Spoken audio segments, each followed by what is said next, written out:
Okay. Can you hear it now? What? Also, I'm sitting crisscross applesauce in my chair. So that's how you know it's a good day. Better now? Okay, perfect.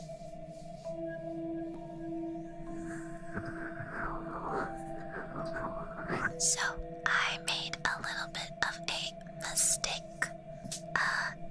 Basically what happened was I read the book that I was supposed to read today last week.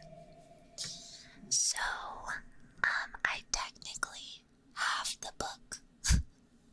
I technically have the book now, but I have the next book in the series as a PDF, so I'll just be providing you with some nice, like, paperback noises, if that's okay. I kind of fucked up.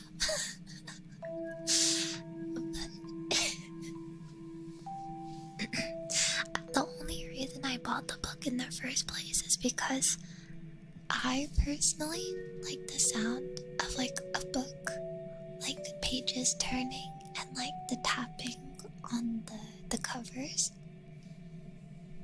I know that's not everybody's thing, but it's mine personally. So I think I'm just gonna emulate pages turning because I'm gonna be reading it from my computer. So yeah, that is gonna be the move for today.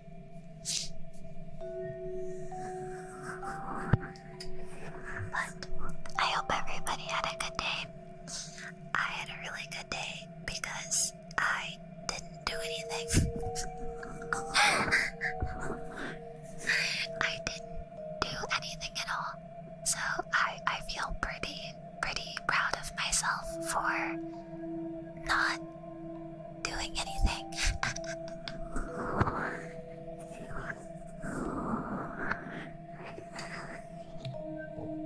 Yeah. It's nice when I can like stop myself from working. When I like put my foot down and I'm like, I'm not gonna do anything today. I think those are like the days when I feel most proud of myself. Cause I'm kind of a workaholic. So today was a really good day because I set a boundary with myself to not do anything. So yeah. Anyway, we're gonna get into the reading. This book is the same. There's a loud bird outside or something. Anyway, so the book is about the same, like, what the fuck? Holy shit, dude. It's the same, like 84 pages or something like that. The first, 10 pages are pretty much just, introductory pages. Let's see. The first page, it says, basically, so, each chapter, I guess, starts with, a short blurb, a short description of the types of stories that are gonna be in the chapter. And this one is called Hoo-Ha. It's called Hoo-Ha. These stories will take you on this strange, fearsome journey where darkness or fog or mist or the sound of a person screaming or a dog howling turns ordinary places into nightmarish places where nothing is what you expect. People have been telling scary stories for as long as anyone knows. From the first, they were tales of supernatural creatures that people feared would harm. I'm going to the next page. Would harm them. Boogeymen, monsters, demons, ghosts, and evil spirits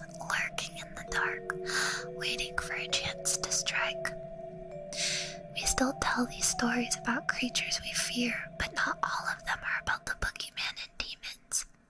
Quite a few are about living people.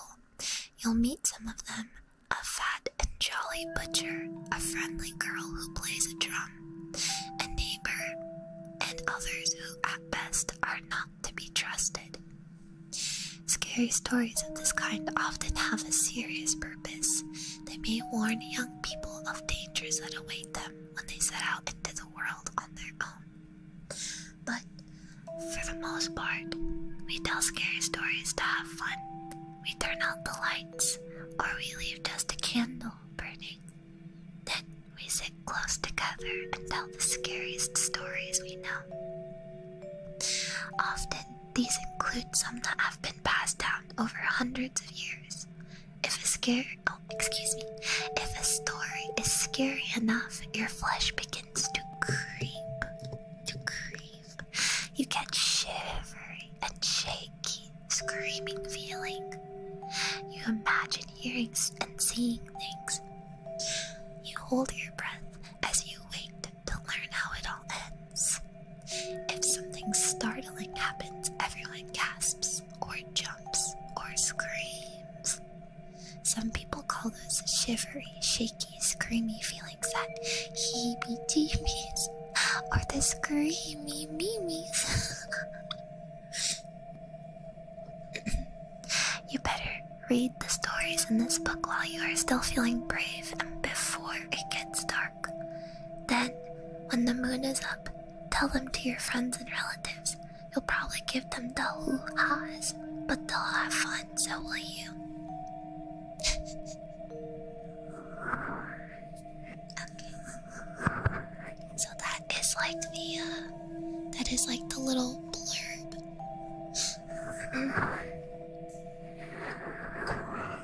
The screamy memes. Okay, so this one, it says, I'm gonna grab my book to give you some good, it's really nice actually.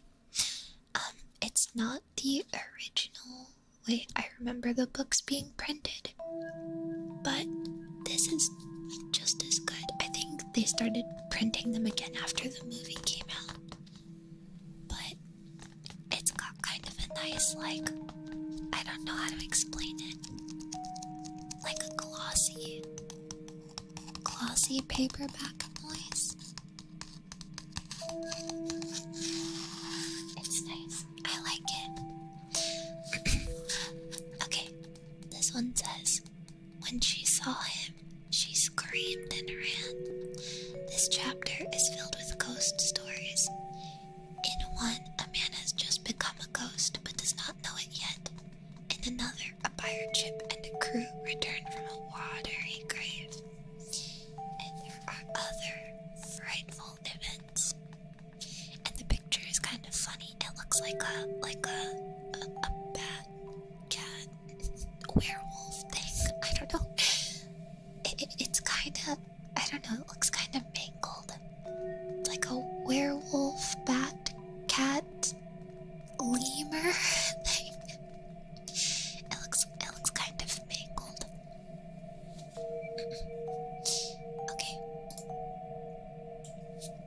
I'm gonna turn the page.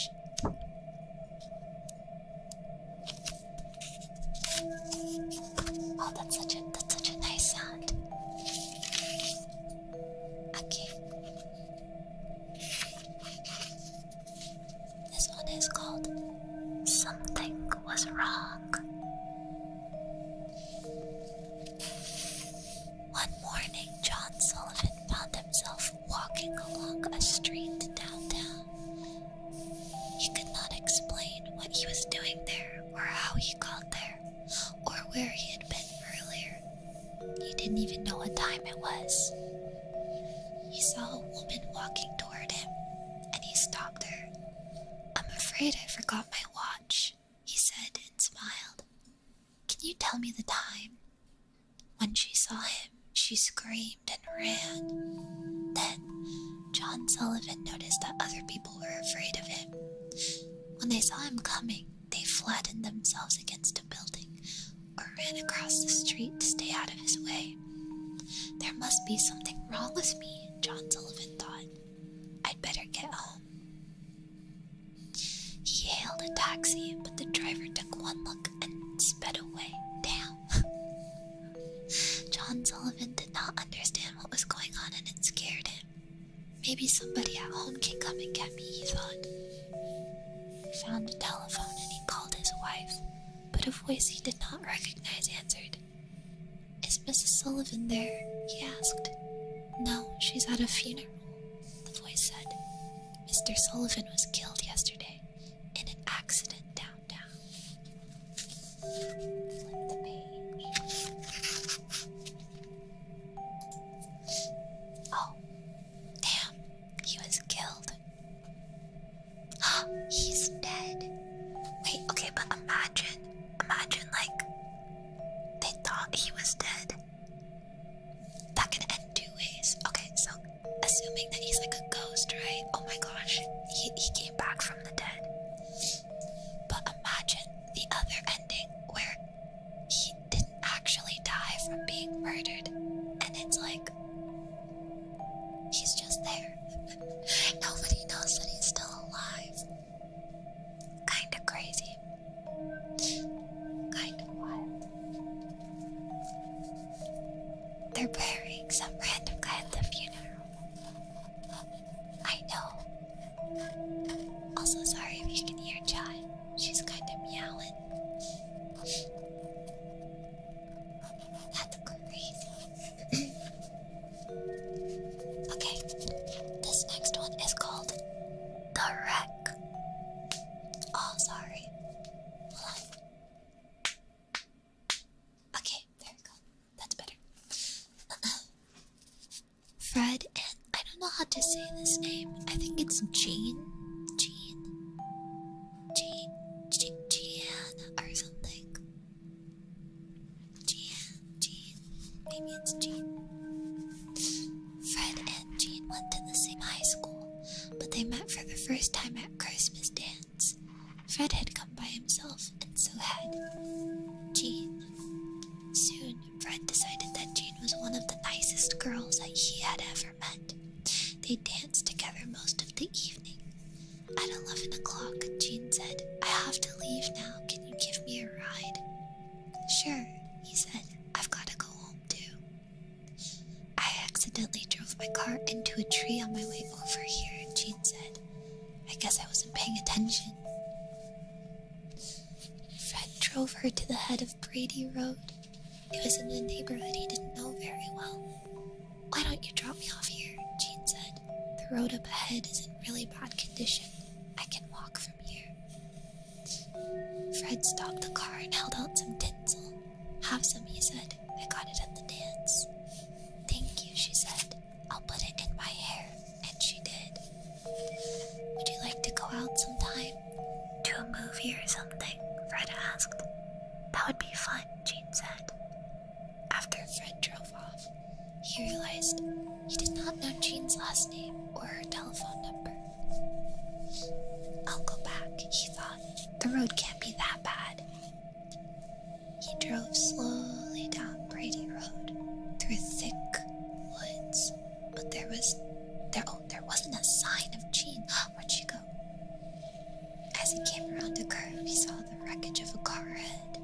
It had crashed into a tree and had caught fire. Smoke was still rising from it. As Fred made his way to the car, he could see someone trapped inside, crushed against the steering column. It was Jean. In her hair was the Christmas tinsel he had given her. My gosh.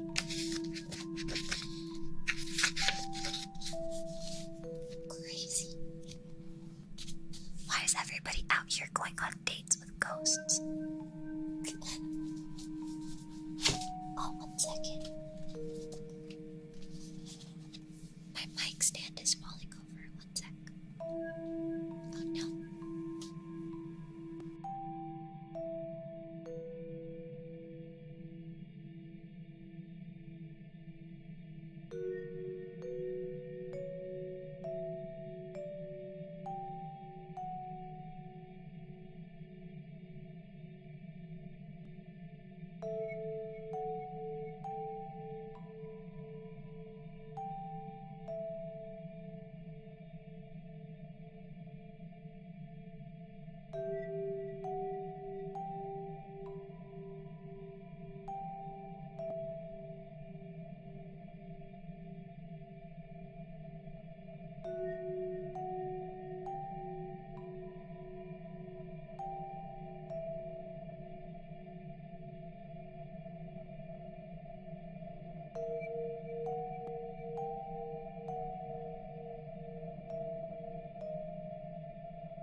Okay, I'm better.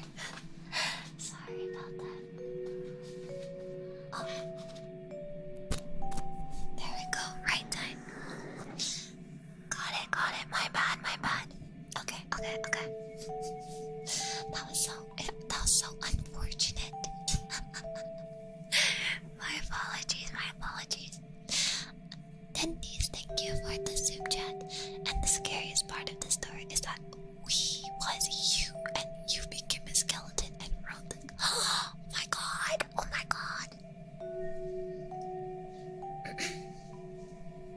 Yeah, Mike, okay. My stand just fell off my desk. Alright, let me go to the next story. Oh, this one has a spooky illustration. This one is called One Sunday Morning. Hold on.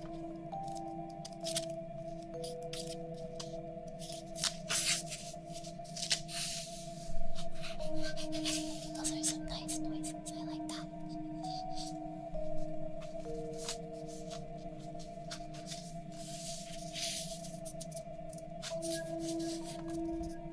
Okay. Alright. Ida always went to the 7 o'clock Sunday morning service at her church. Usually, she heard the clanging of the church bells while she was eating breakfast. But in the morning, she heard them while she was still in bed. That means I'm late, she thought.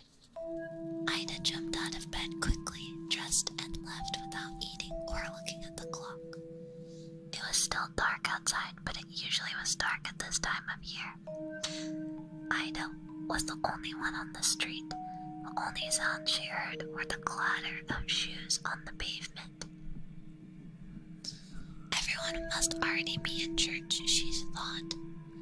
Ida took a shortcut through the cemetery. Then she quietly slipped into church and found a seat. The service had already begun. When she caught her breath, Ida looked around. The church was filled with people she had never seen before. But the woman next to her did look familiar. Ida smiled at her. It's Josephine, she thought. But she died. She died a month ago. Suddenly, Ida felt uneasy.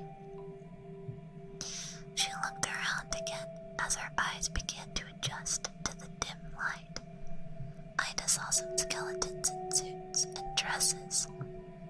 This is a service for the dead, Ida thought. Everybody here is dead except me. Ida noticed that some of them were staring at her. They looked angry, as if she had no business there. Josephine leaned toward her and whispered, "Leave right after the benediction, if you care for your life." When the service came to an end, the minister gave his blessing. "The Lord bless you and keep you," he said. "The Lord make his face to shine upon you." Ida grabbed her coat and walked quickly toward the door. When she heard footsteps behind her, she glanced back. Several of the dead were coming toward her. Others were getting up to join them. "The Lord lift up his countenance to you," the minister went on. Ida was so frightened she began to run out the door. Out the door she ran with a pack of shrieking ghosts at her heels. "Get out!" one of them screamed. Another shouted, "You don't belong here," and ripped her coat away. As Ida ran through the cemetery, a third grabbed the hat from her head. "Don't come back," it screamed, and shook its arms at her. By the time Ida reached the street, the sun was rising and the dead had disappeared. Did this really happen? Ida asked herself.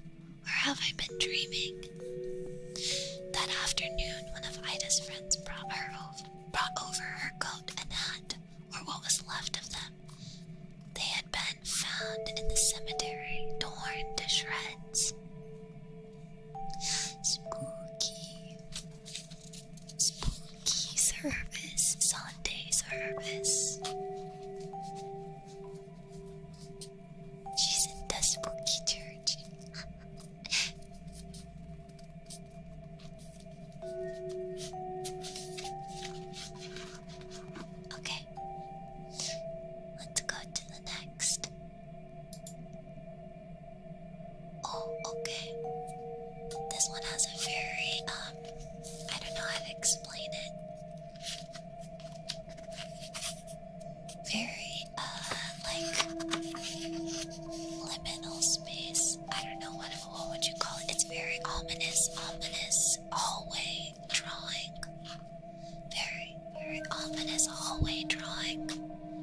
like a singular window and what seems like either a string, like a cord to bring down basement stairs, or excuse me, like attic stairs, or perhaps maybe a light cord.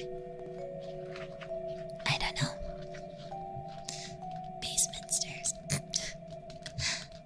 Yeah. And then there's like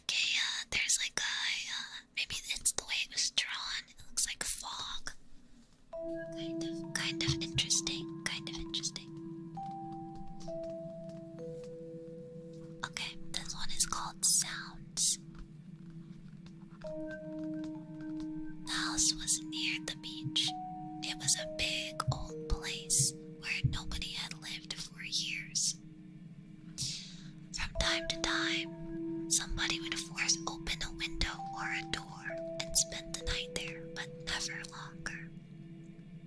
3 fishermen caught in a storm took shelter there one night. With some dry wood they found inside, they made a fireplace. They lay down on the floor and tried to get some sleep. But none of them slept that night. First, they heard footsteps upstairs. It sounded like there were several people moving back and forth. When one of the fishermen called, "Who's up there?" the footsteps stopped. Then they heard a woman scream. The scream turned into a groan and died away. Blood began to drip down from the ceiling. Drip, drip, drip. Into the room where the fisherman huddled. A small red pool formed on the floor soaked in the wood. A door upstairs crashed shut, and again the woman screamed. "Not me," she cried. It sounded as if she was running, her high heels tapping wildly down the hall. "I'll get you," a man shouted, and the floor shook as he chased her. Then, silence. There wasn't a sound until the man who had shouted began to laugh. Long peals of horrible laughter filled the house.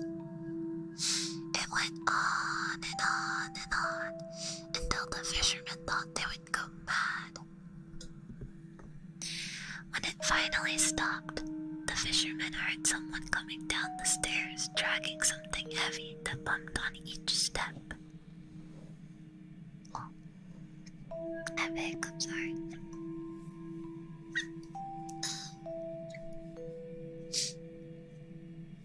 Excuse me. Sorry. They heard him drag it through the front hall and out the front door. The door opened, then suddenly slammed shut against silence. Suddenly, a flash of lightning filled the house with a green blaze of light. A ghastly face stared at the fisherman from the hallway. Then came a crash of thunder. Terrified, they ran out into the storm. What? That one was weird. Did they just witness a murder? Oh no, murder.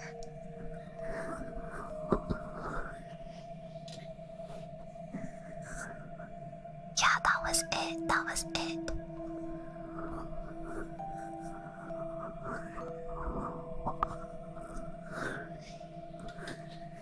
Very strange. Ooh, spooky. I'm gonna readjust my mic one more time. Hold on.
This one is called A Weird Blue Light.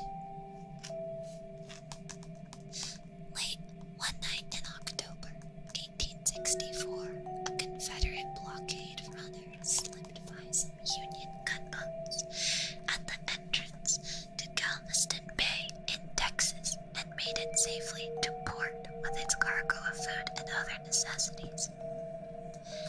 Lewis Billings, the master of the small vessel, was getting ready to weigh anchor when he was startled by a shriek from one of the crew.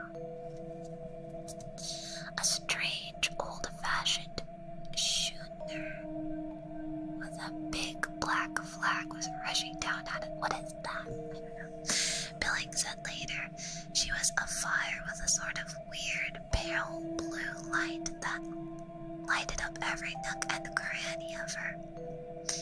The crew was pulling at the rope and doing other work, and they paid us no attention, didn't even glance our way.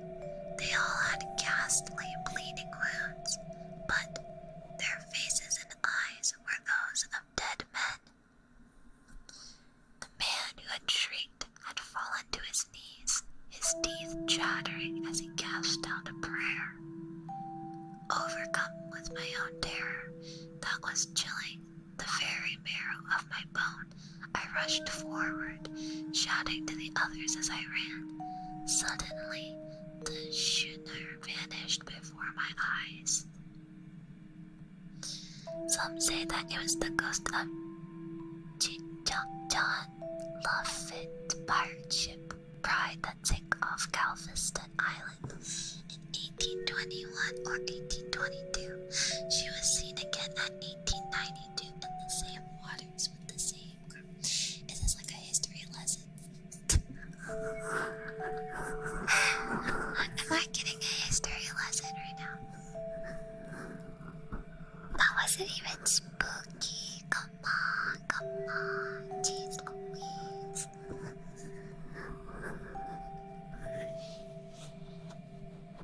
Spooky history. Hello, welcome in.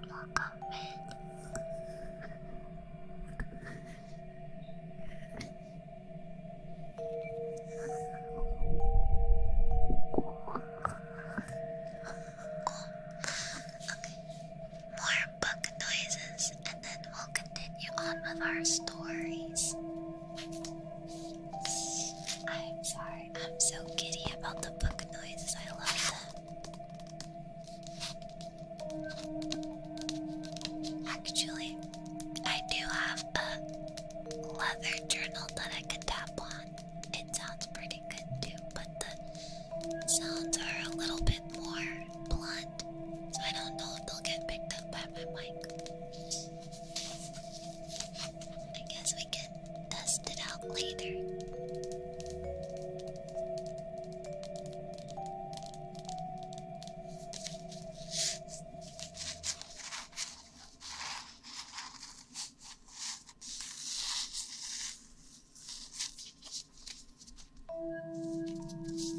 The glossing sounds almost kind of like sticky. I don't know how to explain.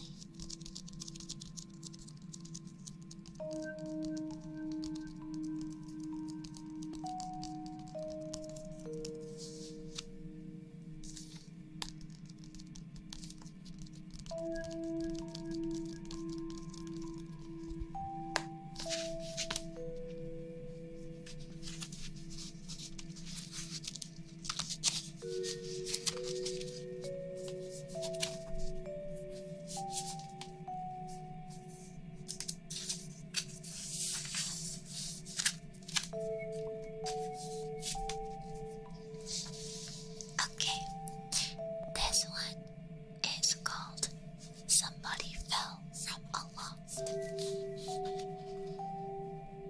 Okay. Oh, but thank you for the soup chat. History is the spookiest thing. It's full of dead people. So true. Okay. I had signed on as an ordinary seaman of the Falls of Ettrick, a merchant ship bound for England. saw that ship, I knew her right away.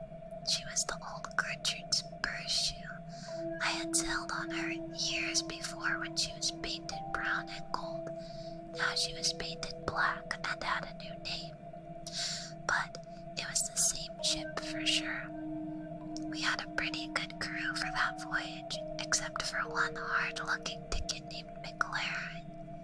He was a pretty good seaman, but there was something about him that I didn't trust.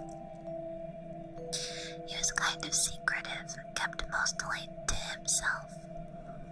One day, somebody told him that I had worked on the old Gertrude. For some reason, he got all a tremble over that. Then I catched him giving me all of these ugly looks, as if he was itching to knife me in the back. Whoa. I guessed it had something to do with the Gertrude, but I didn't know that. Well, this one day, we was trying to work our way through a dripping black fog. You'd scarcely know we had all the lights on. It was dead calm, and there wasn't a breath of fresh air.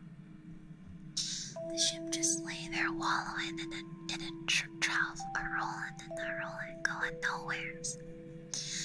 I was standing my watch around midships, and McLaren was doing his tricks at the wheel.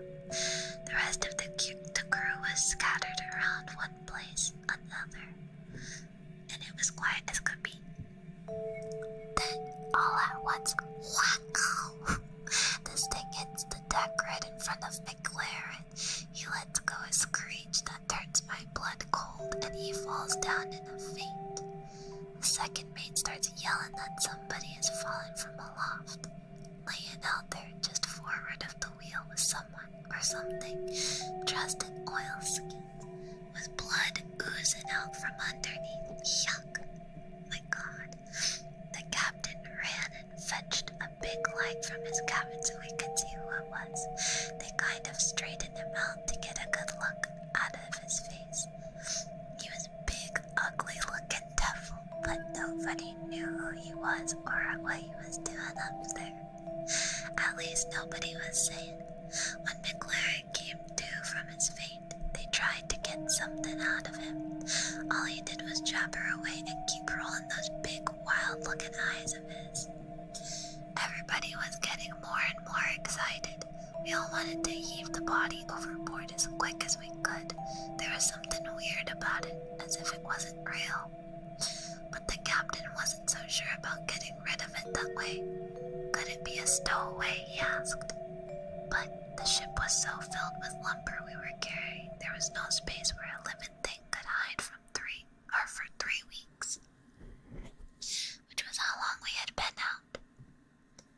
Even if it was a stowaway, what was it doing aloft on such a dirty day? Oh yuck, that image is scary. There was no reason for anyone to be up there. There was nothing to see.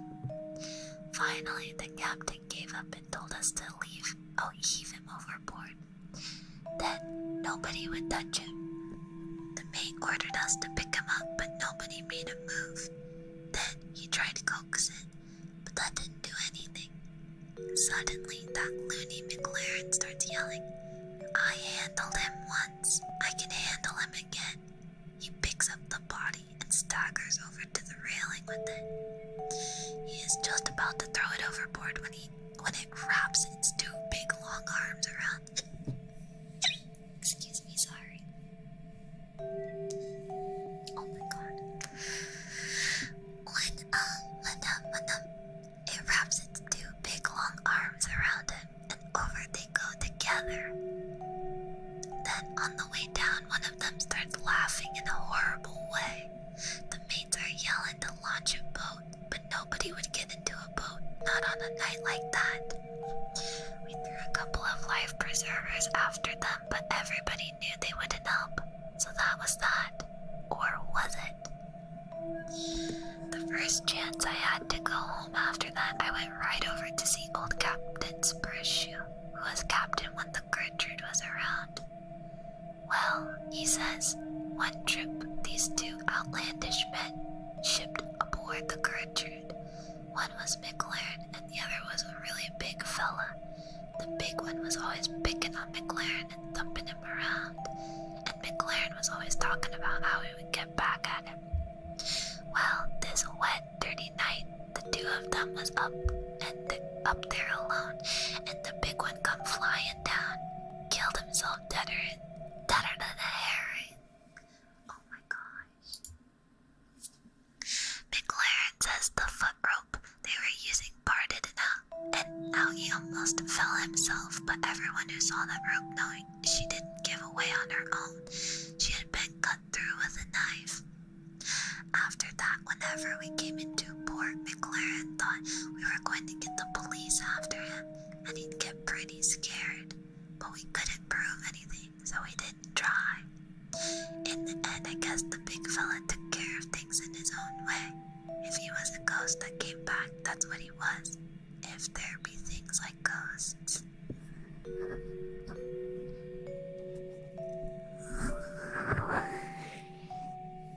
Wow. Imagine Lisa wrapping her big long arms around Yoshito's shoulders. I wouldn't do that. I wouldn't do that. I would never.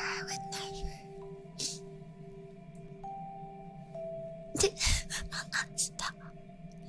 I would never. Okay.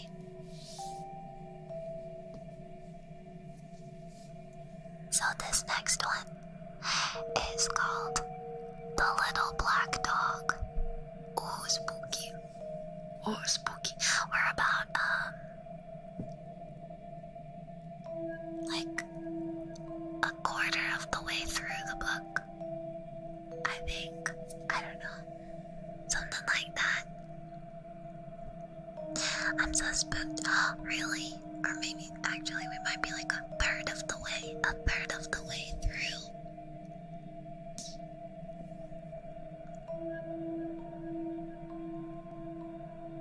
It's been forever since I've read these stories. Me too.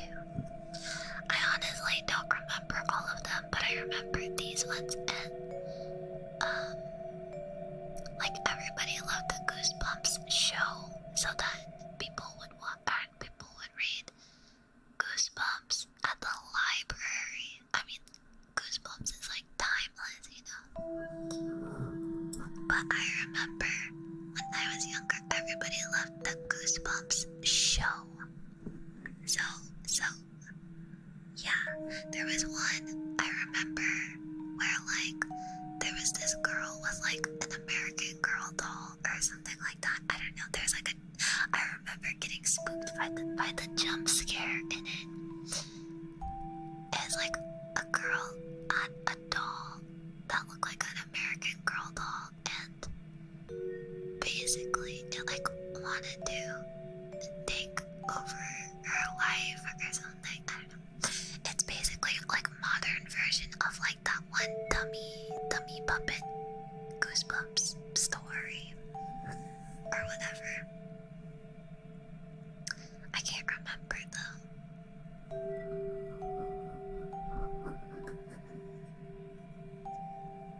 Bum bum bum bum bum.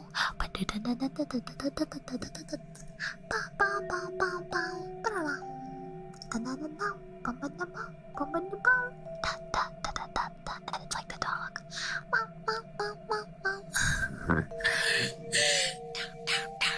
Down. Beware, you were in for a scare.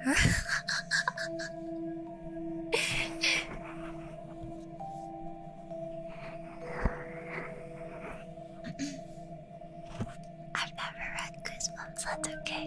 They're kinda silly, but I remember when I was younger, I liked the what is it called? I liked the theme park one. The theme park one was like, it spanned over a couple books. That one was pretty cool. Is this where your fear of dolls came from? No, I think my fear of dolls came from my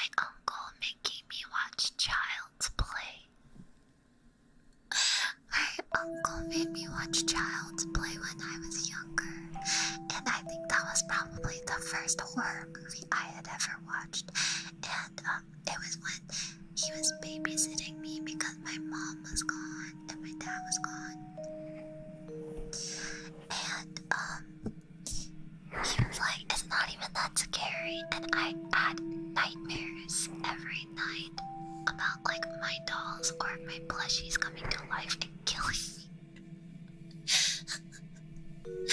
I don't know. No, not my cool uncle, my other uncle.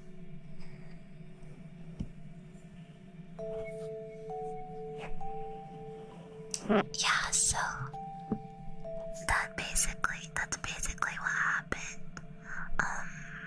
I still don't like dolls. Also, I remember, what is it called? When I would go over to my friend's house, she would always have BBC on her TV, like, you know, the British channel. I don't know why, but there was this cartoon, or I guess not a cartoon. It was like a children's show, and it had these like puppet doll things. I don't know. I remember the intro though. I don't remember any of the episodes, but I remember being terrified by the show itself. It was like Rosie and Jim, sailing along on the old ragdoll. Rosie and Jim, and that's all I remember. But it was like they were puppets that would come alive after they lived on like a boat or something, and they would come alive after the guy who had the boat left, and they would cause mischief. And I was afraid of them. I was so afraid of them. Very scary.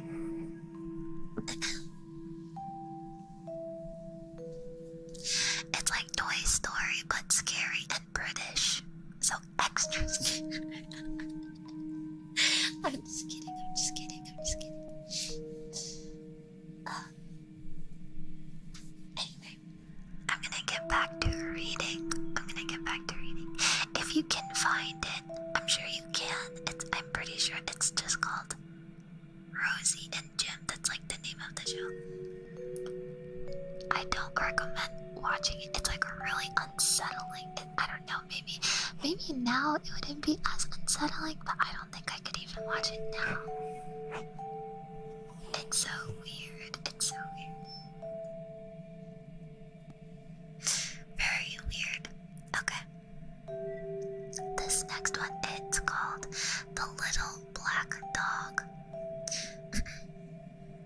Billy Mansfield said that a little black dog followed him wherever he went, but he was the only one who saw it, so people thought he was kind of crazy.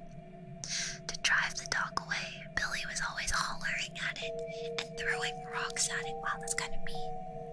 But the dog always came back. The first time Billy saw that dog was the day he fought Silas Burden. Billy was just a young man then, but Burden's and Billy's families had always been feuding for years. When Billy saw Silas running towards him, he went for his gun and Burden went for his.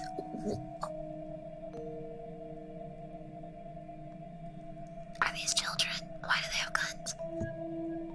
Anyway, but Billy fired first. He hit Burden in the back, knocking him from his horse. Are they cowboys? What is going on? Burden's horse ran off and his gun fell where he couldn't reach it. He lay there on the ground pleading with Billy not to kill him, but Billy killed him anyway. Burden's little black dog was with him when he was shot. The dog kept licking Burden's face and barking and snarling at Billy. In his anger, Billy killed the dog too.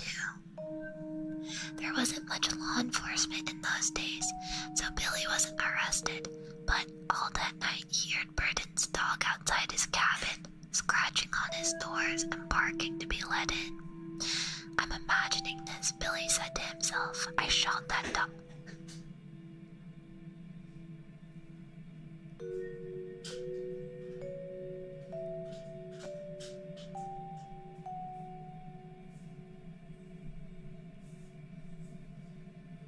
Those are my neighbors. Oh my god. That scared the fuck out of me. Those are my neighbors. I'm so sorry.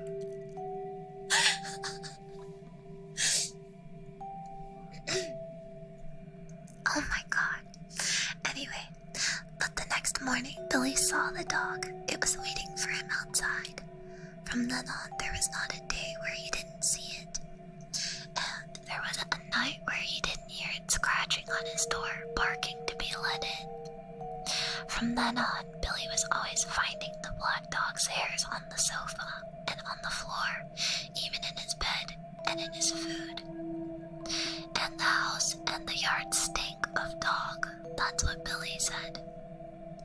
Whenever somebody told him there wasn't any dog to see, he'd say, "Maybe you don't see it, but I do. And I'm not any crazier than you are." Things went on like that for many years. Then, one morning in the middle of winter, the neighbors didn't see any smoke coming from Billy's chimney. When they went over to check, Billy wasn't there. A day or so later, they found his body lying in the snow in a field back of his cabin. Billy had plenty of enemies, and at first it seemed like somebody might have killed him, but there wasn't a mark on his body, and there weren't any footprints out there except for Billy's. The doctor said Billy probably died of old age, but there was something odd about his death. When the neighbors found Billy, there were black dog hairs on his clothes, and there were even a few on his face. It smelled like a dog had been out there, yet no one had seen a dog anywhere. Oh my god, the dog got its revenge.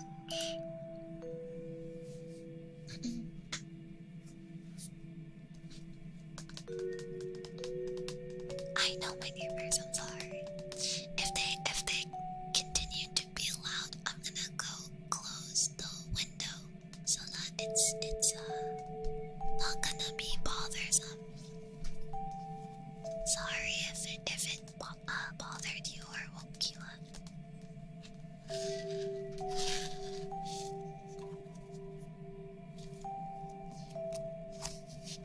Okay, so this next one, it's called Clinkety Clink.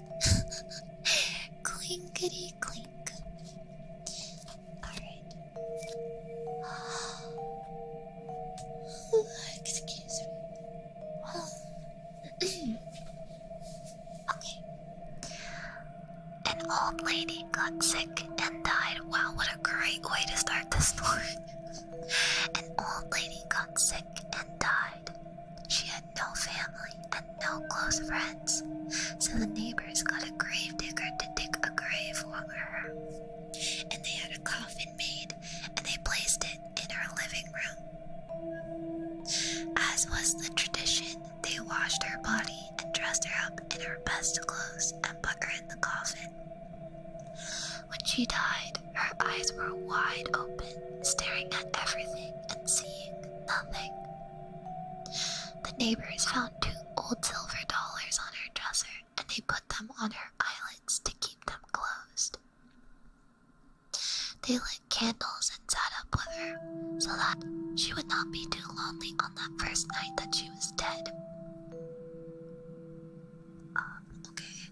The next morning, a preacher came and said a prayer for her. Then everybody went home. Later, the gravedigger arrived to take her to the cemetery and bury her. He stared at the silver dollars on her eyes, and he picked them up. How shiny and smooth they were, how thick and heavy. They're beautiful, he thought, just beautiful. He looked at the dead woman with her eyes wide open. He felt she was staring at him, watching him hold her coins. It gave him a creepy feeling. He put the coins back on those eyes of hers and to keep them closed. But before he knew it, his hands reached out again and grabbed the coins and stuck stuck them in his pockets.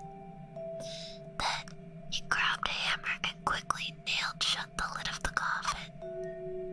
"Now you can't see anything," he said to her. Then he took her out to the cemetery and he buried her as fast as he could. What a freak. When the gravedigger got home, he put the 2 silver dollars in a tin box and shook it. The coins made a cheerful rattling sound, but the gravedigger wasn't feeling cheerful. He couldn't forget. Wait, I lost my place. Oh, he couldn't forget those eyes looking at him. When it got dark, a storm came and the wind started blowing. It blew all around the house.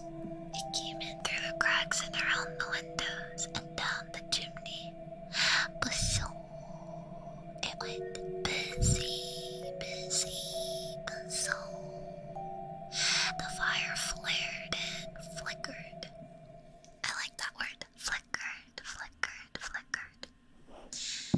The gravedigger threw some fresh wood on the fire, got into bed, and pulled the blanket up to his chin. The wind kept blowing. Busoo. It went busy, busy, busoo. The fire flared and flickered, flickered, flickered, flickered, and cast evil-looking shadows on the wall. The gravedigger lay there thinking about the dead woman's eyes staring at him. The wind blew stronger and louder, and the fire flared and flickered, flickered, flickered, flickered, and popped, popped, popped, popped, and snapped. And he got more and more scared. Suddenly, he heard another sound. Clinkety clink, clink, clink, clinkety clink, it went. Clinkety clink, clinkety clink. It was the silver dollars rattling in the tin box. "Hey," the gravedigger shouted, "who's taking my money?" Ooh, spooky. But all he heard was the wind blowing. Busy, busy, busoo. And the flames flaring and flickering, flickering, flickering, and snapping and popping, pop, pop, pop, pop, popping. And the coins going clinkety clink, clinkety clink. He leaped out of bed and chained up the door. Then he hurried back, but his head had barely touched the pillow when he heard clinkety clink, clinkety clink. Then he heard something way off in the distance. It was a voice crying, "Where's my money? Who's got my money? Ooh, ooh." And the wind blew busy, busy, busoo.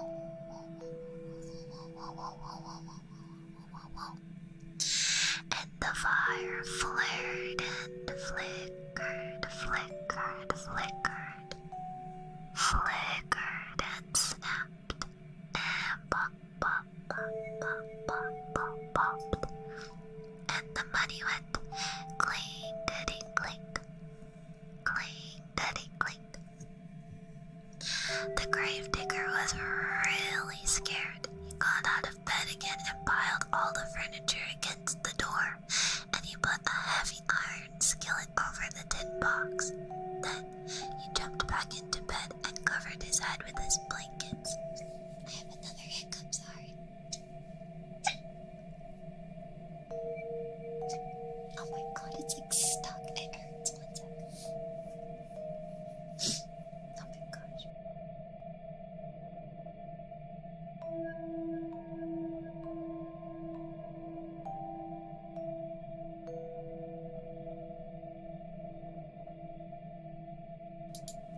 It hurt so bad, sorry. Anyway. But the money rattled louder than ever, and a way-off voice cried, "Give me my money! Who's got my money? Ooh, ooh." And the wind blew and the fire flared and flickered, flickered, flickered, flickered, and snapped and popped. And the gravedigger shivered and shook and cried, "Oh, Lordy, Lordy." Suddenly, the front door flew open, and walked in the ghost of the dead woman with her eyes wide, staring at everything and seeing nothing. And the wind blew, busy, busy, busy. And the money went clinkety clink, clinkety clink. And the fire flared and flickered, flickered, flickered, and snapped and popped. And the ghost of the dead woman cried, "Oh, where's my money? Who's got my money? Ooh, ooh." And the gravedigger moaned, "Oh, Lordy, Lordy." The ghost could hear the money going clinkety clink, clinkety clink in the tin box, but her dead eyes couldn't see the box, so she reached out with her arms and tried to find it. And the wind went busy, busy, busy. And the money rattled clinkety clink, clinkety clink, and the fire flared and flickered, flickered, flickered, and snapped and popped. And the gravedigger shivered and shook and moaned, "Oh, Lordy, Lordy." And the woman cried, "Give me my money. Who's got my money? Ooh, ooh." And this is the part where I'm supposed to scream, but I can't really scream.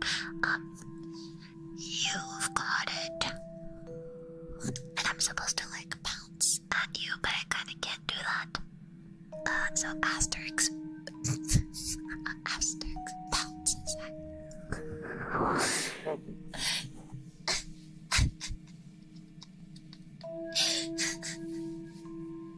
Pounces at you.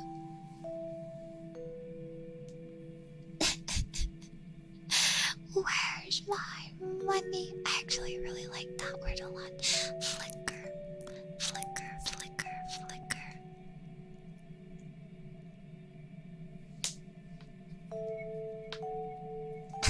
Where's my toe? I remember that one. That's a good one.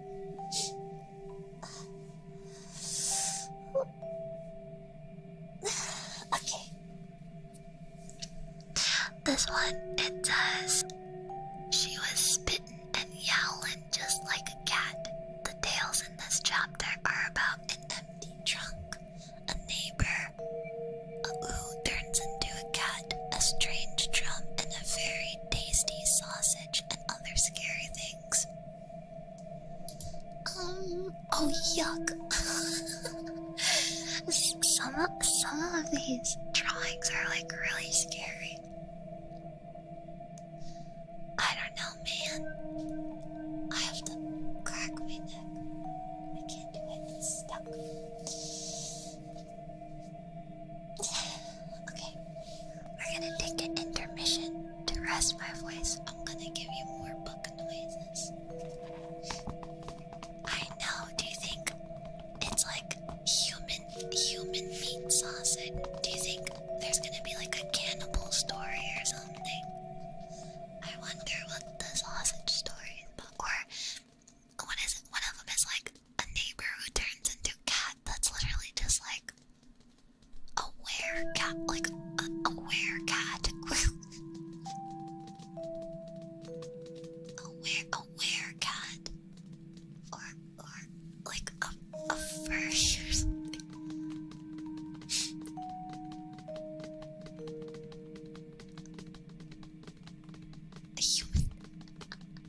Oh, meow. Where cat when it's a woman, they transform and knock all your pods out.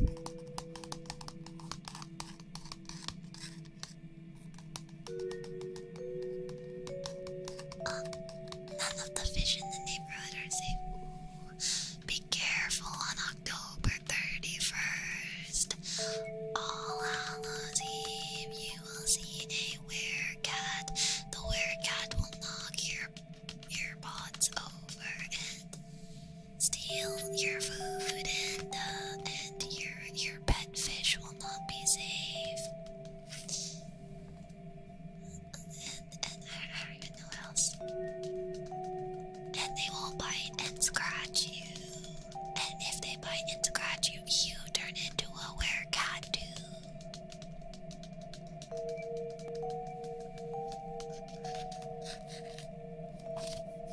They'll chew on your cables and break all your stuff.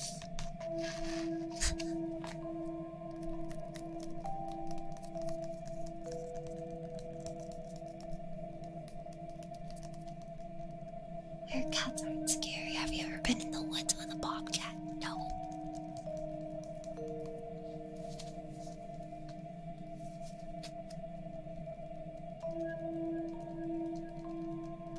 I like that. It's a nice noise. Wait.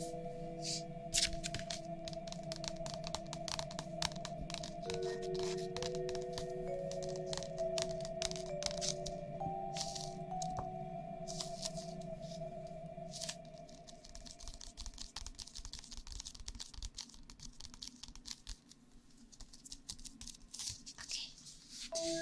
This one. Oh, that's nice. I could listen to that forever.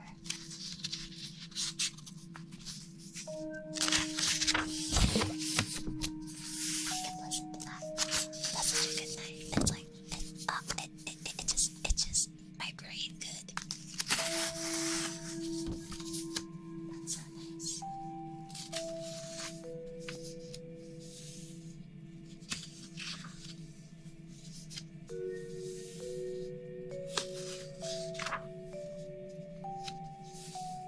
Okay. This one is called The Bride. The Bride. Okay.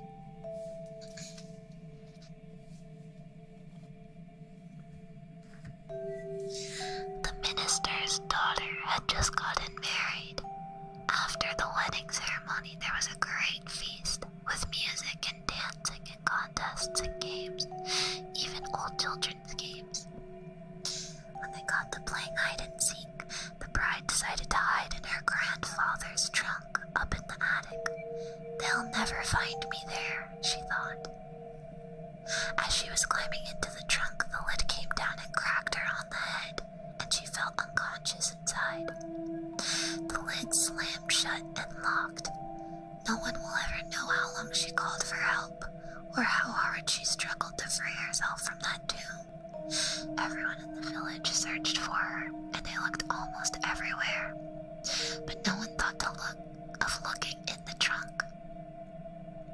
After a week, her brand new bridegroom and all the others gave her up for lost. Years later, a maid went up to check the attic looking for something she needed. Maybe it's in this trunk, she thought. She opened it and screamed. There lay the missing bride in her wedding dress, but by then she was only a skeleton.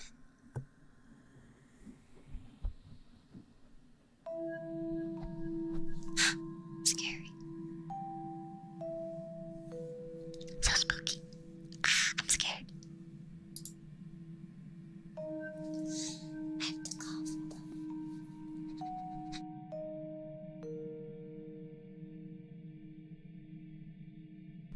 Okay. Sorry, I wanted to mute the cough. Okay. This one is called Rings on Her Fingers. Daisy Clark had been in a coma for more than a month when the doctor said she had finally died. She was buried on a cool summer day in a small cemetery about a mile away from her home.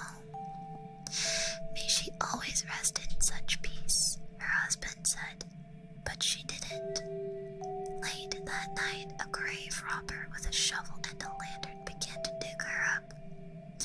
Since the ground was still soft, he quickly reached the coffin and got it open. His hunch was right. Daisy had been buried wearing 2 valuable rings, a wedding ring with a diamond in it, and a ring with a ruby that glowed as if it were alive.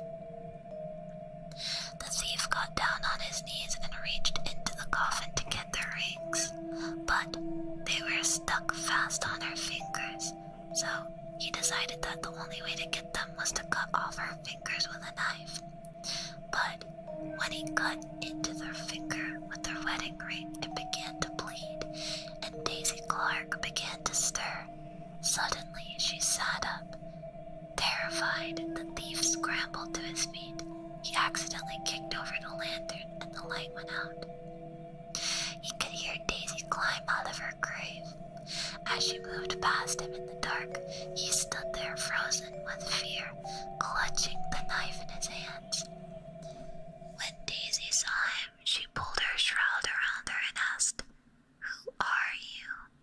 When the grave robber heard this corpse speak, he ran. Daisy shrugged her shoulders and walked on and never once looked back. But in his fear and confusion, the thief fled into the wrong direction. He pitched headlong into her grave, fell on a knife, and stabbed himself. While Daisy walked home, the thief bled to death.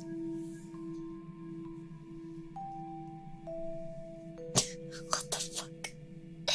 What the fuck? That's so dumb. That's so dumb. Imagine. That's so dumb. That's so stupid.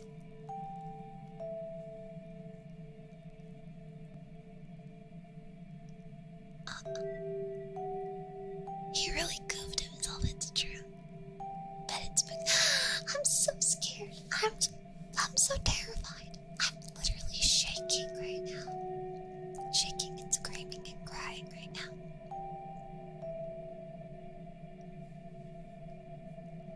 Okay. This one is called the drum. The eardrum. Just kidding, it's not the eardrum, it's just like a normal drum, I'm assuming. The eardrum. I'm scratching your ear.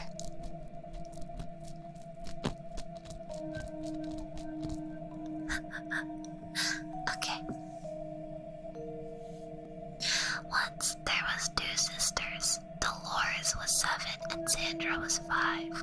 They lived in a small house in the country with their mother and their baby brother, Arthur.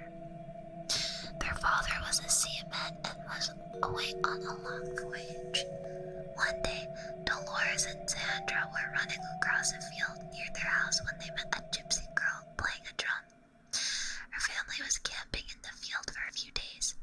As the girl played, a little mechanical man and woman came out of the drum and danced. Dolores and Sandra had never seen such a drum.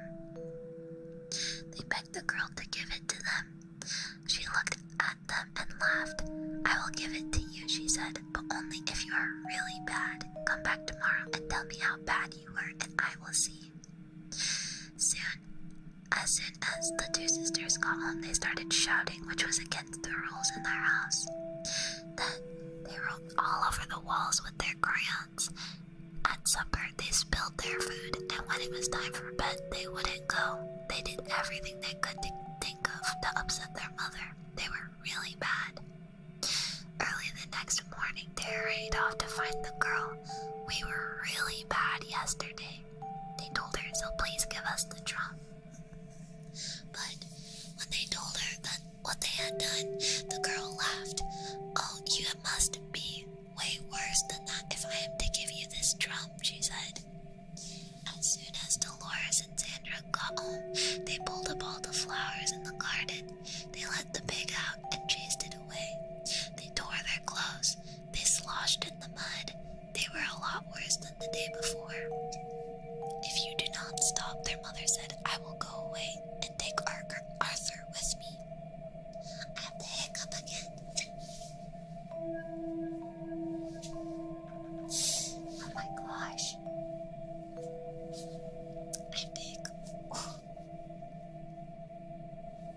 It's stuck. It hurts. Okay, anyway.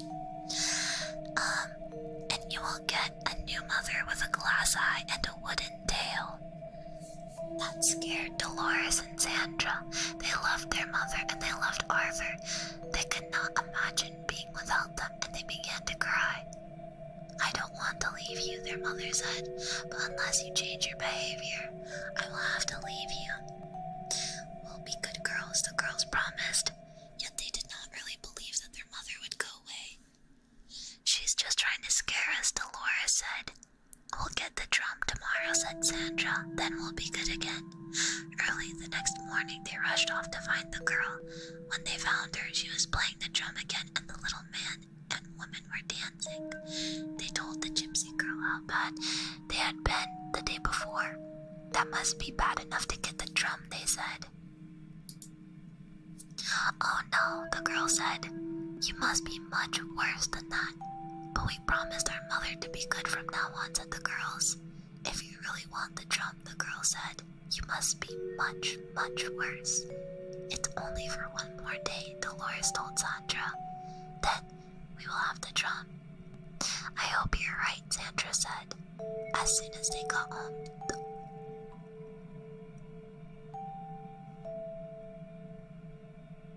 oh my.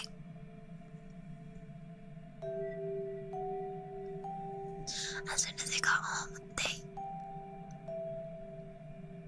did bad things. That's so mean. They beat the dog with a stick, they broke the dishes, they tore their clothes into pieces, and they spanked their baby brother. Their mother began to cry. You are not keeping your promise, she said. We will be good, said Dolores. We promise, said Sandra. I can't wait much longer, said their mother. Please try. Early the next morning, before their mother was awake, Dolores and Sandra ran to see the girl. They told her all about the bad things they had done the day before. We were horrid, said Sandra. We were worse than we had ever been, said Dolores. Can we have the drum now, please? No, said the girl. I never meant to give it to you. It was just a game we were playing. I thought you knew that. Dolores and Sandra began to cry.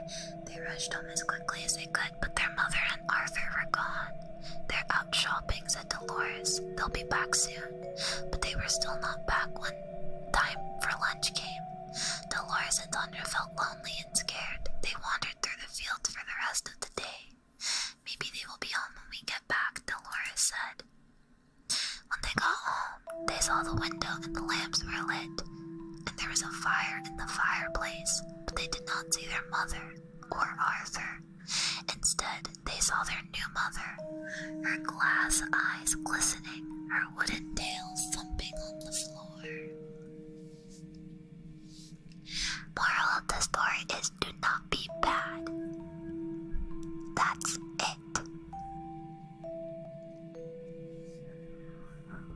If you are bad, you will have a weird mom. No bad sheeple allowed.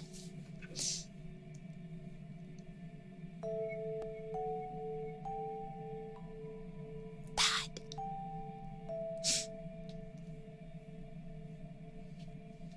Okay. This one is called we can't even cause a little mischief is different from bad. You can cause mischief, but you cannot cause bad. You cannot do the things in the story that's very bad. Yeah, that was way beyond mischief. Okay. This one is called The Window. Margaret and her brothers, Paul and David, shared a small house on top of a hill just outside a village. It was so warm one summer's night that Margaret could not sleep. She sat up in bed in the darkness of her room, watching the moon move across the sky. Suddenly, something caught her eye. She saw two small yellow-green lights moving through the woods near the graveyard on the bottom of the hill. They looked like the eyes of some animal, but she could not make out what kind of creature it was. Soon, the creature left the woods and moved up toward the hill on the house. For a few minutes, Margaret lost sight of it. Then she saw it coming across the lawn toward her window. It looked something like a man, and yet it didn't. Margaret was terrified. She wanted to run from her room, but the door was next to her window. She was afraid the creature would see her and break in before she could escape. When the creature turned and moved in another direction, Margaret rushed toward the door, but before she could open the door, it was back. Margaret found herself staring through the window at a shrunken face like that of a mummy. Its yellow-green eyes gleamed like a cat's eyes. She wanted to scream, but she was so frightened that she could not make a sound. The creature broke the window glass, unlocked the window, and crawled inside. Margaret tried to flee, but the creature caught her. It twisted its long, bony fingers into her hair, pulled back her head, and sank its teeth into her throat. Margaret screamed and fainted. When her brothers heard her piercing scream, they rushed to her room, but by the time they got there, the door unlocked, the creature had fled. Margaret lay on the floor, bleeding and unconscious. While Paul tried to stop the bleeding, David chased the creature down the hill toward the graveyard, but soon he lost sight of it. The police thought it was work of an escaped lunatic who believed he was a vampire. When Margaret recovered, her brothers wanted to move to a safer place where it would be harder to break in, but Margaret refused. The creature would never come back, she was sure of that. But just in case, Paul and David began to keep loaded pistols in their rooms. One night, months later, Margaret was awakened by a scratching sound at the window. When she opened her eyes, there was the same shrunken face staring in. My God. Truck outside. When she opened her eyes, there was the same shrunken face staring at her. That night, her brothers heard her cries in time. They chased the creature down the hill, and David shot it in the leg, but the creature managed to scramble over the graveyard wall and disappear near an old burial vault. The next day, Margaret and her brothers watched as the sexton of the church opened at the burial vault. Inside was a horrifying scene. Broken coffins, bones, and rotting flesh were scattered all over. Only one coffin had not been disturbed. When the sexton opened it, there lay the creature with the shrunken face that had attacked Margaret. The telltale bullet was in its leg. They did the only thing they knew of to get rid of themselves of a vampire. The sexton built a roaring blaze outside of the vault and fed the shrunken body into the flames. They watched the body burn until nothing remains but ash. It was a vampire.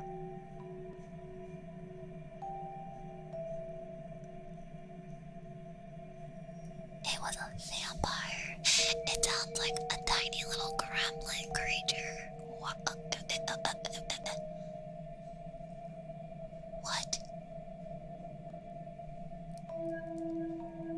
A gremlin vampire. Yeah, I guess so. That makes sense. Okay. Let's see.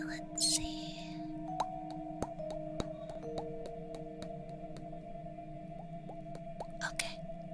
This one. This is the sausage one. Okay. This one is called Wonderful Sausage. Wonderful sausage. So scary. So scary. Okay. Let me stretch.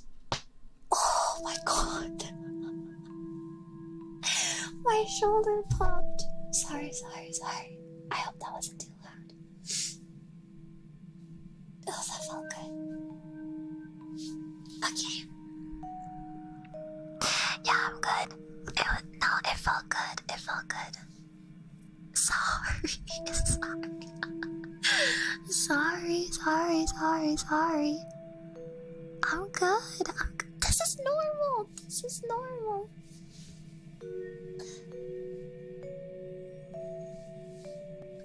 Ooh, I'm a skeleton in a flesh prison. Ooh, happy Halloween. My skeleton is trying to release itself from its flesh prison because it knows that October 31st is coming. Oh, scary.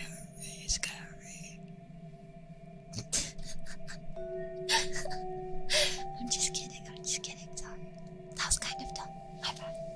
My bad, I'm not funny. Okay. Wonderful sausage. One dark, rainy Saturday afternoon, a fat and jolly butcher named Samuel Blunt had an argument over money with his wife, Eloise. Blunt lost his temper and killed Eloise. Then he ground her up into sausage meat and buried her bones under a big, flat rock in the backyard. To keep the murder a mystery, he told everyone that she had moved away. I was right. I told you it was cannibalism. Blunt mixed his new sausage meat with pork and then seasoned it with salt and pepper, added some sage and thyme and a bit of garlic to give it a special flavor. He smoked it in his smokehouse for a while. He called it Blunt's special sausage. There was such a demand for this new sausage that Blunt bought the best hogs he could find and started raising his own pork. He also kept a sharp lookout for humans who might make tasty sausage meat. One day, a nice plump schoolteacher came into his shop. Blunt grabbed her and ground her up. Another time, Blunt's dentist came by. He was a little round man, and into the grinder he went. Then, one by one, the children in the neighborhood began to disappear, and so did their kittens and puppies, but no one ever dreamed that Blunt the butcher had anything to do with it. Things went on that way for years. Then, one day, Blunt made a big mistake. A fat boy came into the butcher shop. Blunt grabbed him and started to drag him off to the sausage grinder.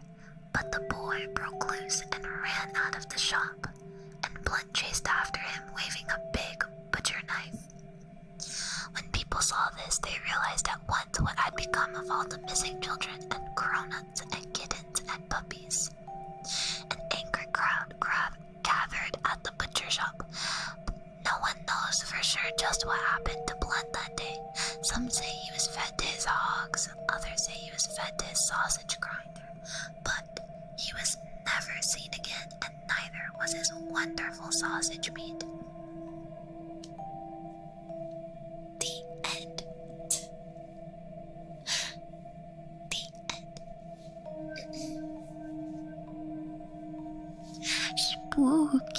Spooky. Oh no, the next image. It almost kind of looks like, I don't know how to explain it. This one is called The Cat's Paw, and I'm assuming this is about the girl who turns into like a werecat or whatever. But the image is honestly kind of like a spookier version of like an Animorph. Like an Animorph book cover. I have no better way of explaining that. But it looks like a drawing of an Animorph.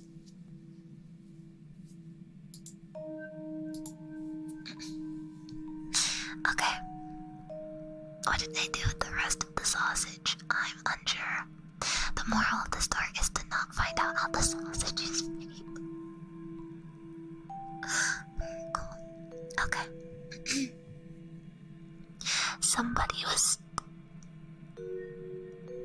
Did somebody just honk their horn? My mom texted Somebody was stealing the meat Jed Smith kept in his smokehouse. What is it with... What is this with...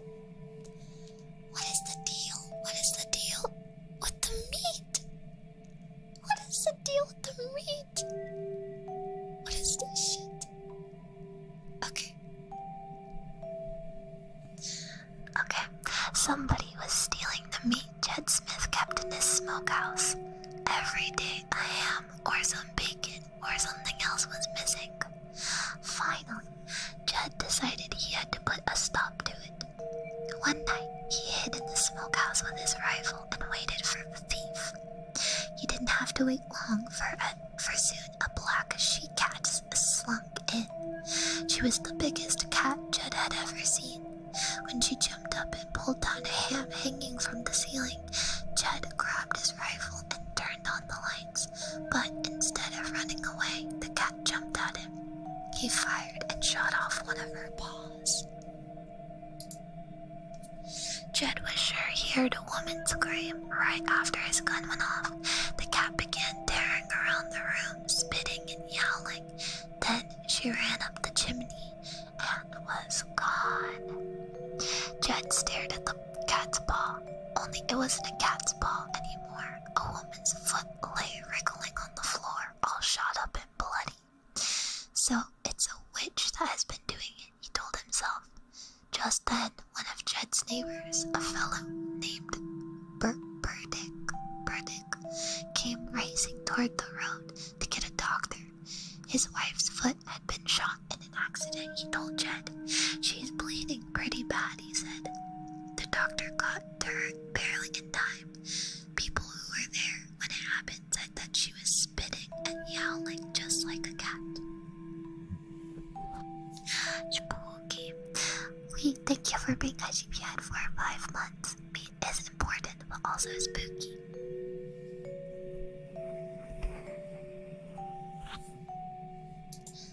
Okay.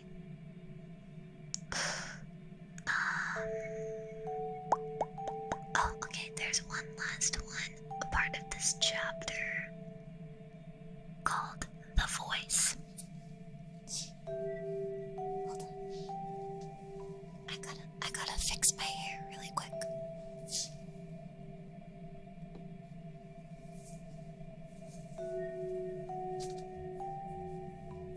Sorry, my hair was getting in the way of my on-ears. Okay.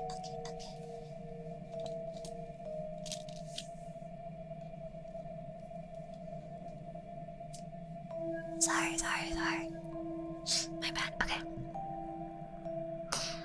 The voice. Ellen had just fallen asleep when she heard a strange voice. Ellen, it whispered, I'm coming up the stairs. I'm on the first step. Now I'm on the second step. Ellen got scared and called her parents, but they didn't hear her and they didn't come. Then the voice whispered, Ellen, I'm on the top step. Now I'm in the hall. Now I'm outside your room. Then it whispered, I'm standing right next to your bed. And then I've got you. Ellen screamed, and the voice stopped. Her father rushed into the room and turned on the light. Somebody's in here, Ellen said. They looked and looked, but nobody was there. Nobody was there. I'm currently hitting the gritty outside your room. Okay.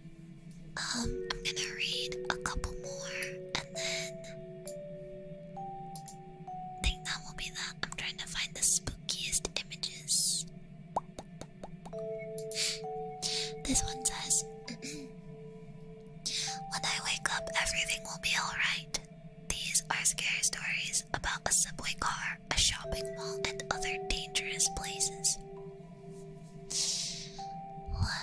Let's see.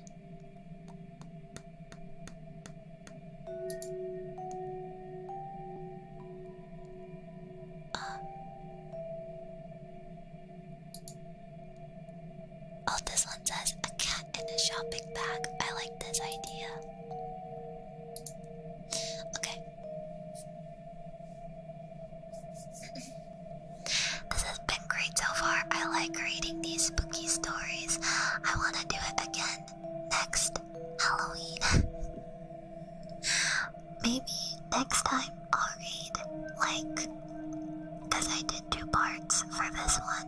Maybe next time I can do like a Goosebumps chapter book or something. That could be kind of fun. Or I could do like creepypasta. Actually, I could do that year round, but I don't know. I want to read creepypasta. Did you guys know? I'm gonna make a confession right now. So when I was younger, I remember in middle school I would talk to my friends on Skype, and basically, what is it called? I don't know. It was like my brother used TeamSpeak, but I used Skype to talk to my friends in middle school. But so I remember I didn't really know about creepypasta yet.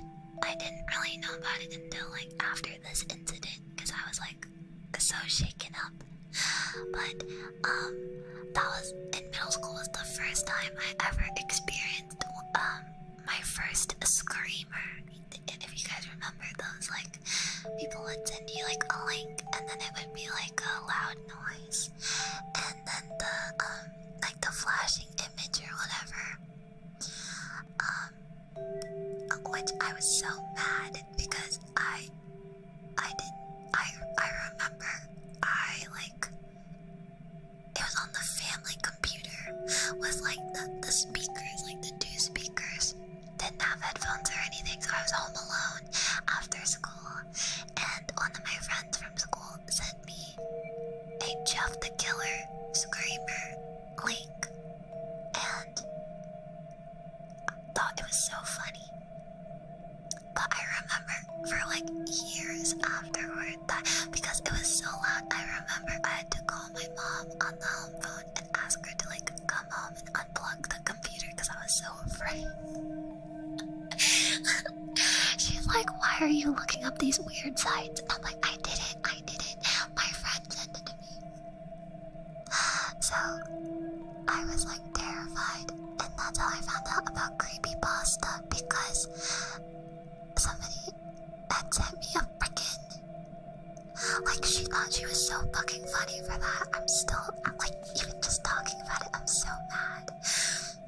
But that's how I found out. That was my introduction to creepypasta, because prior to that incident, I did not know who Jeff the Killer was. And I was like, I just thought it was like a scary image.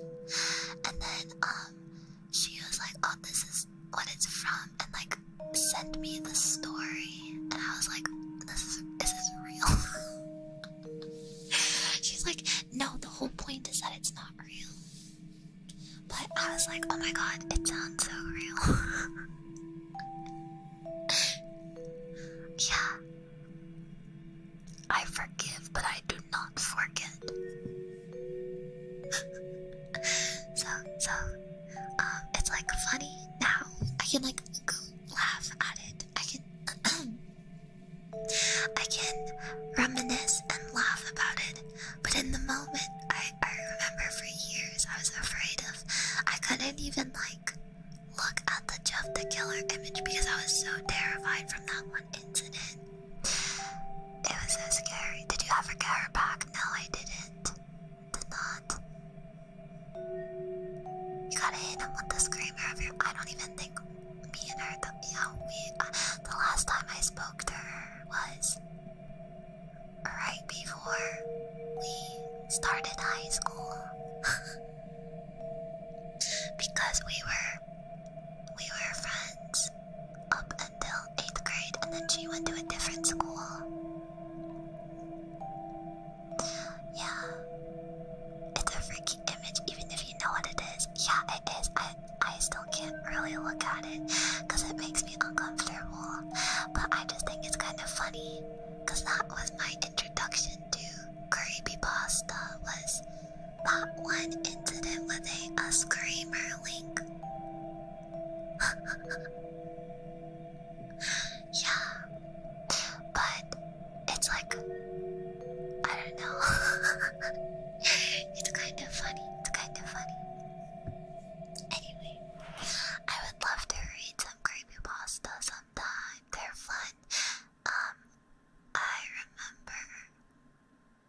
example off the top of my head, but I'm sure there's like way scarier ones probably. I don't know, the ones that I remember are not that scary. I think my idea of scary is probably way different from what other people consider scary. Not to say that it's like a bad different, but I think the stuff that scares me is like a lot more diluted than some stuff that other people can handle. I'm sure people could handle way scarier stuff, but me, I'm a little bit of a scaredy cat. Even though I like scary movies and stuff like that. But I am very much like, yeah, I'm a scaredy cat. I'm a scaredy cat. Okay. Call their name? No, I don't know that one. I don't know that one. Anyway. I'm only admitting it now because I feel like it brings context, but if you ever ask me again in the future, I'm gonna deny it 100%. I'm only providing this background information for context. I would never, ever admit that I was a scaredy cat ever again. Anyway, moving on. moving on. The cat in a shopping bag. Mrs. Briggs was driving to the shopping mall to do some last-minute Christmas shopping when she accidentally ran over a cat. She could not bear to leave the corpse on the road for other cars to hit and squash, so she stopped, wrapped the cat in some tissue paper she had with her, and put it in an old shopping bag in the back seat. She would bury it in the backyard when she got home. At the mall, she parked her car and began walking to one of the stores. She had taken only a few steps when, out of the corner of her eye, she saw a woman reach into the open window of her car and take the shopping bag with the dead cat. Then, the woman quickly got into a car nearby and drove away. Mrs. Briggs ran back to her car and followed the woman. She caught up with her at dinner down the road. She followed her inside and watched the woman slide into a booth and give the waitress her order. As the woman sat sipping her soda, she reached into Mrs. Briggs' shopping bag. Then she bent down and looked inside. A look of horror crossed her face. She screamed and fainted. The waitress called an ambulance. 2 attendants carried the woman away on a stretcher, but they left the shopping bag behind. Mrs. Briggs picked up the bag and ran after them. "This is hers," she called. "It's her Christmas present. She wouldn't want to lose it."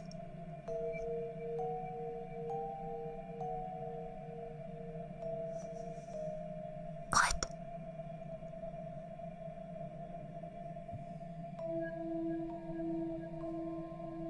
What?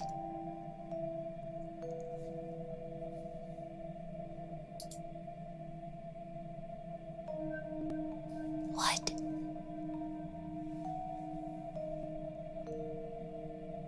What?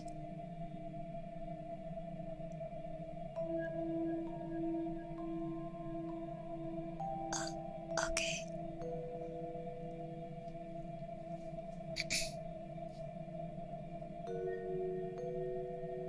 What? I'm so okay, sure. Okay. Okay. Alright.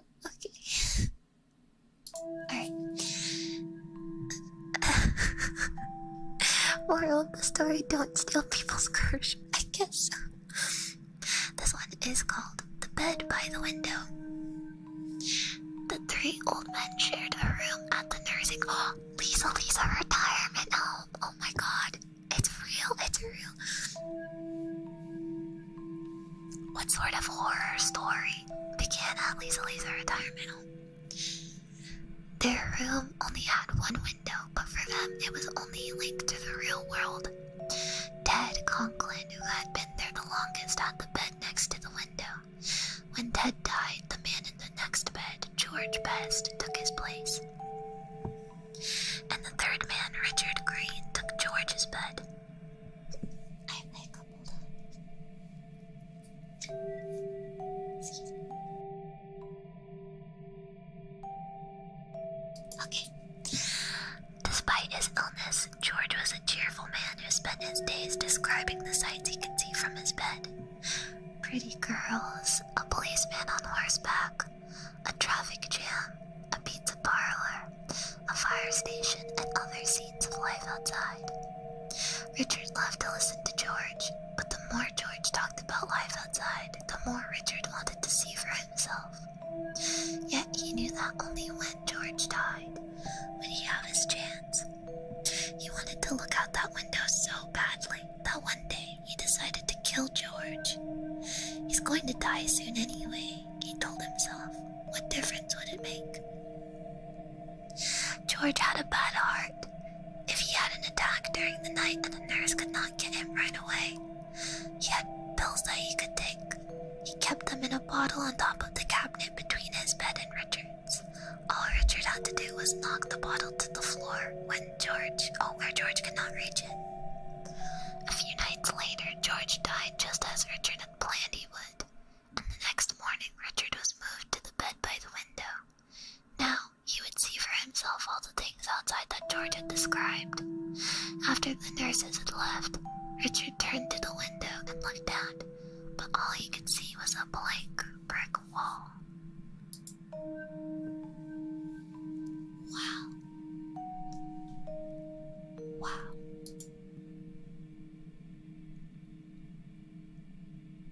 I'm pranked. I'll read. Let's see.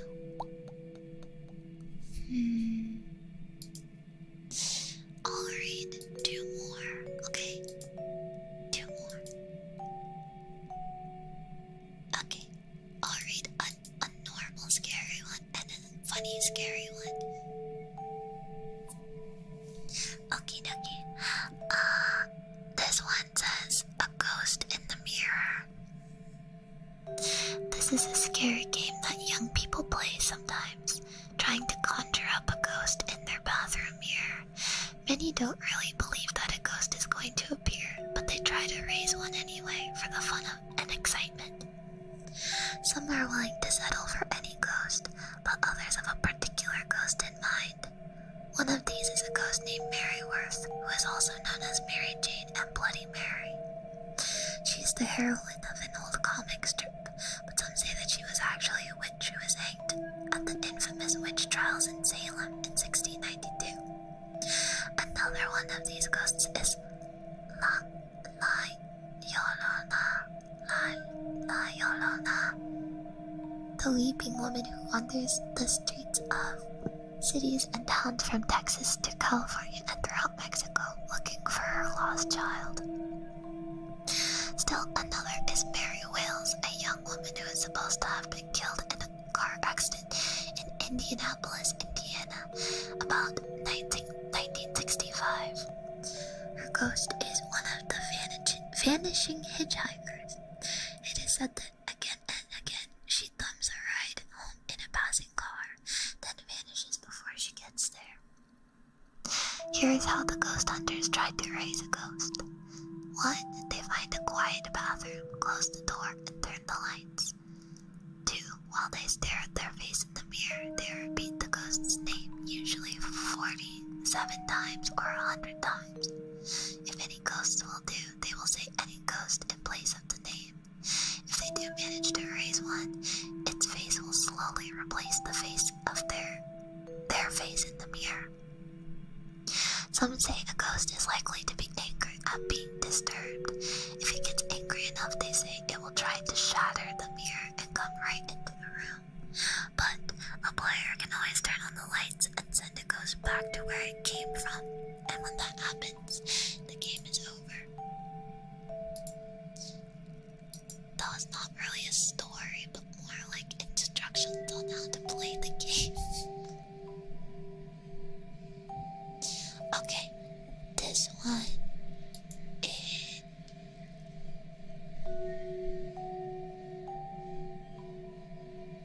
There's like loud ass birds outside, holy shit. Oh, this one's kind of funny. This one's called Cemetery Soup. Apparently this one is supposed to be funny. It's in the chapter called The Last Laugh. These stories are scary and funny. Hee. Okay, Cemetery Soup. On her way home from the market, the woman took a shortcut through the cemetery. There, sticking up out of the ground, she saw a big bone. She picked it up and looked it over carefully. "This will make a very good soup bone," she said. "I think I'll take it home. It's perfect weather for hot soup." When she got home, the first thing she did was start the soup. Into the big soup pot went water, carrots, green beans, corn, barley, onions, potato, and a snitch of beef, some salt and pepper, and the bone. She brought it all to a boil and then brought it down to a simmer. "Yum," she said, sniffing it and tasting it. "I can hardly wait till supper." Suddenly she heard a small voice. "Please give me back my bone." "My bone, my toe, my money." The woman paid no attention. Soon she heard the voice again. May I have back my bone, please?" The woman was reading the newspaper, and again she didn't take any notice. In a little while, the voice spoke up once more again. It was beginning to sound angry.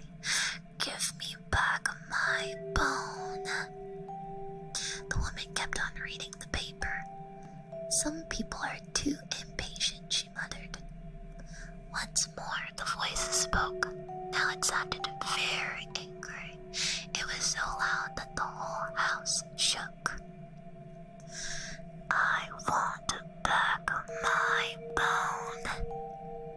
The woman reached into the pot, grabbed the bone, and threw it out the window. In a voice just as loud, she shouted, "Take it."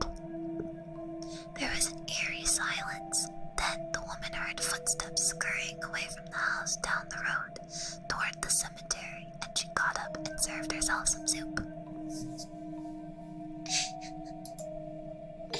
Oh my gosh.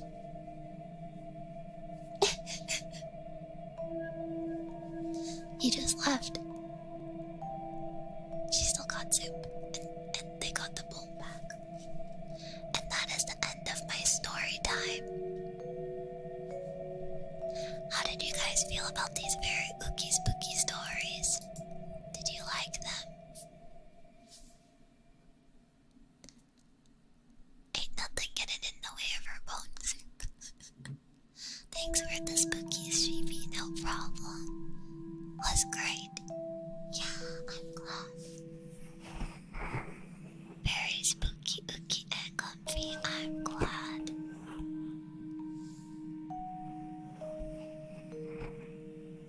I am thoroughly spooked. Thanks, Lisa. No problem. Don't get too many nightmares. Or do. I don't care. If you have lots of nightmares, I'll see you in them.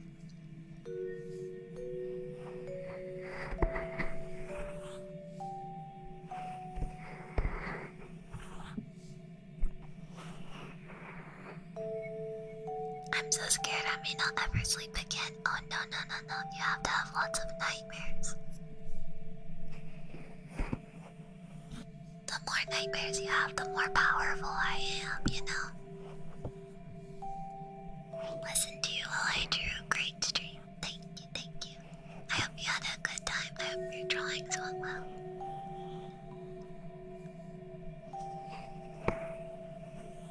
I hope I get sheep-related nightmares. I'm so scared I'm gonna have a nightmare full of nightmares.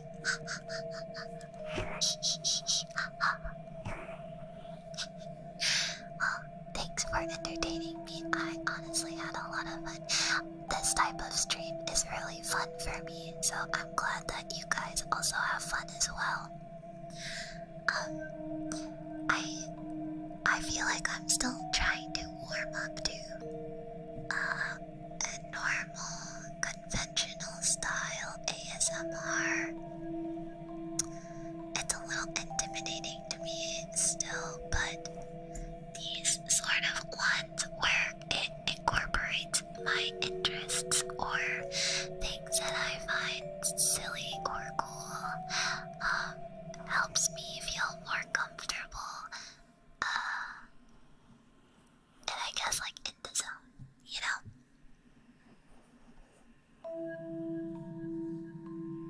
You have a great storytelling voice. Oh, thanks. Oh my gosh. Thank you. Totally had fun. You're really good. Yes, nice. Thank you. I'll be sure to read more stories. I like to read stories. Yeah, maybe I'll do creepypasta next time. I do want to do a normal ASMR eventually, but I kinda wanna think it out, or yeah, like think it through more, cause I want to incorporate triggers that I like, but that requires me buying little props and stuff, and I wanna make sure I have everything. Because this past time I was not prepared and I accidentally bought the wrong book.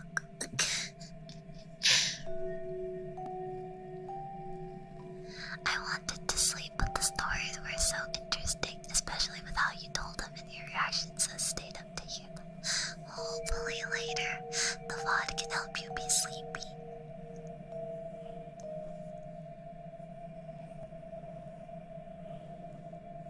Triggers like I'm sorry, I wasn't expecting it to be so loud. I'm so sorry. My apologies. Next time I'll have a mute button so that if I'm gonna stretch, I'll just mute. Yeah, but I really like ASMR.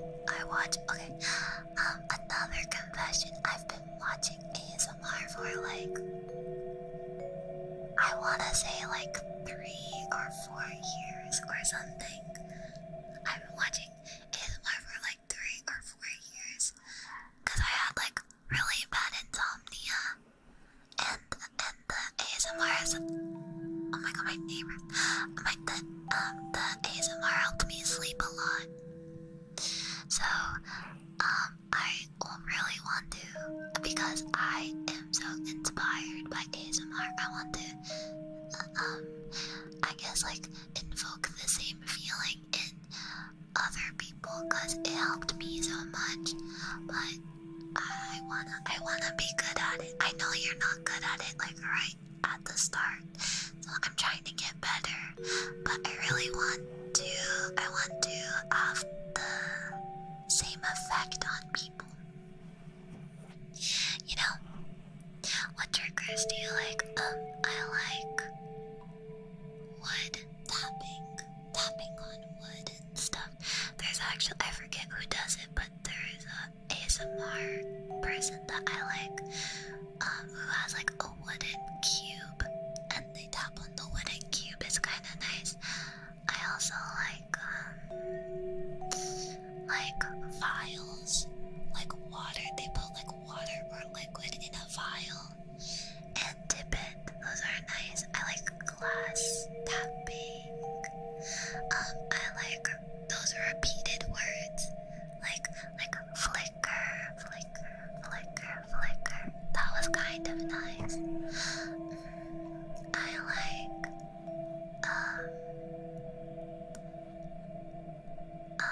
I don't know what else.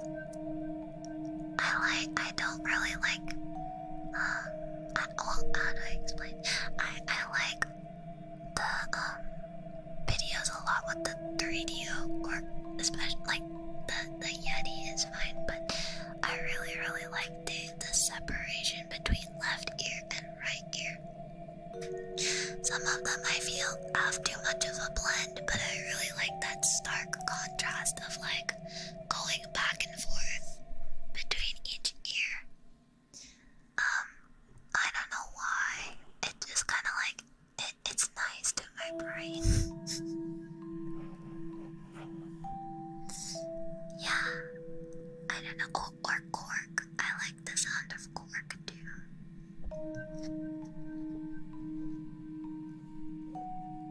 Yeah. But I don't know. I'll have to think about it.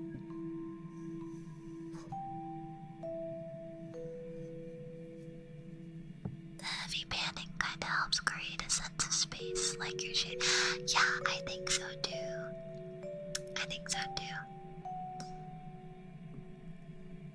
No slurp core. I don't know if I'm down for that.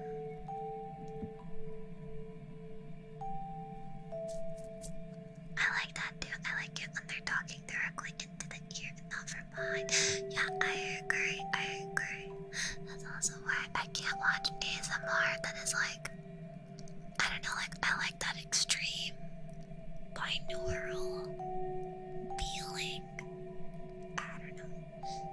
That's why I don't watch ASMR with like on ears. I have to use like IEMs or like earbuds. Something that creates like a pocket of sound.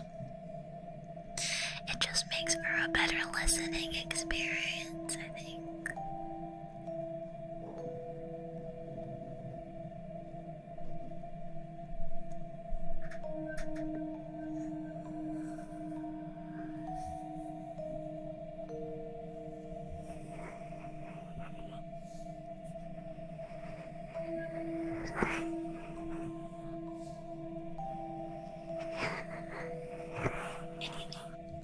I'll be wrapping up shortly.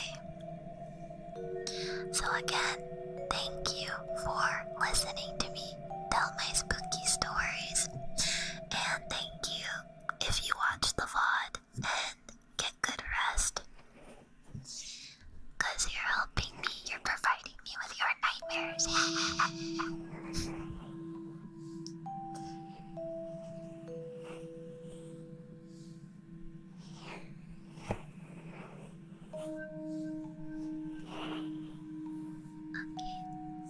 I'll give you a couple more ear pets, and then I'll be on my way.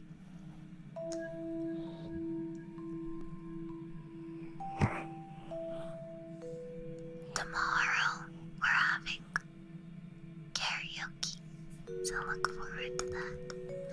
I have a lot of spooky songs to sing tomorrow, or I guess like spooky themed songs.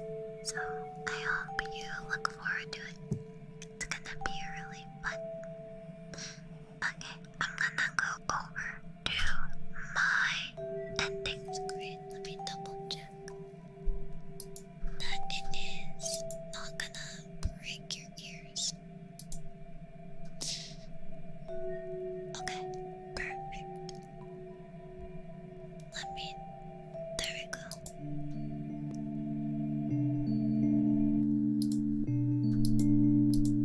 Alright. Night-night. Sleep well. I'll see you tomorrow. See you tomorrow. Good night. Good night. Sleep well.